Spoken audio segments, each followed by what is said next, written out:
tema desse encontro é o mestre espiritual. A gente pode começar pensando por que a gente precisa de um guia espiritual. Se a gente pensa de uma forma geral, tem pouquíssimas coisas na nossa vida que a gente aprende sem alguém que nos ensine, desde o nosso nascimento. Então, a gente pode pensar desde quando a gente é bebê e vai crescendo, até começar a vida escolar, e todos os outros aprendizados que cada um se propõe. A gente aprende com professores, com professoras, com outras pessoas. Então, não seria diferente no caminho espiritual. Os professores são fundamentais, individualmente e coletivamente. Individualmente, para cada um que está aprendendo alguma coisa, tem uma referência, né, a quem a gente pode chamar de professor, e coletivamente para a sociedade. E aí cada um tem memórias de pessoas que inspiraram, que ensinaram, desde pessoas que ensinaram disciplinas da escola, até pessoas que ensinaram compaixão, né? E não falando de professores específicos do budismo, mas de acontecimentos da nossa vida em que outras pessoas ensinam coisas para a gente, né? E de quando a gente era criança e que a gente aprende uma série de coisas, e alguém está sempre lá ensinando a gente. E quando a gente fala do caminho budista, em particular,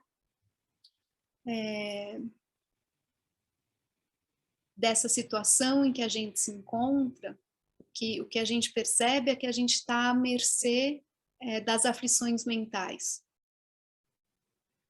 que elas nos acometem com frequência, né? Até a cessação do sofrimento, das causas do sofrimento, a gente está falando de um treinamento da mente. E se a gente está mergulhada em delusões mentais, ignorância acerca de como a realidade de fato né, como as coisas existem, para caminhar, como é que a gente vai caminhar sem alguém qualificado para dar uma orientação? Se a nossa perspectiva é a partir das aflições mentais que distorcem como as coisas existem, né? Então, fica evidente que a gente precisa de alguém qualificado para ir mostrando o caminho. Alguém que saiba mais do que a gente, né, é fundamental para esse caminho ser percorrido. E mais do que saber mais do que a gente, mas ter tido realizações, ter tido experiências, né, ter um conhecimento direto daquilo que está falando. E um guia espiritual deve ter, de acordo com essa apresentação que vem, né, do budismo tibetano, uma série de qualidades. Então, a gente precisa aprender que qualidades são essas, para a gente observar por muitos anos, se aquele que está nos ensinando tem essas qualidades. E a gente não pode dizer, depois de um encontro, esse é o meu professor, essa é a minha professora, né? O conselho que se dá nos textos que a gente recebe é de desenvolver a relação gradualmente. E por que isso?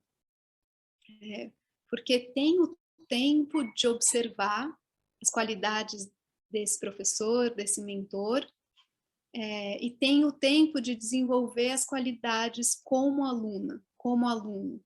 Então, a relação vai se desenvolver a partir dessa conexão que se dá ao longo dos anos, que não vai ser uma coisa imediata.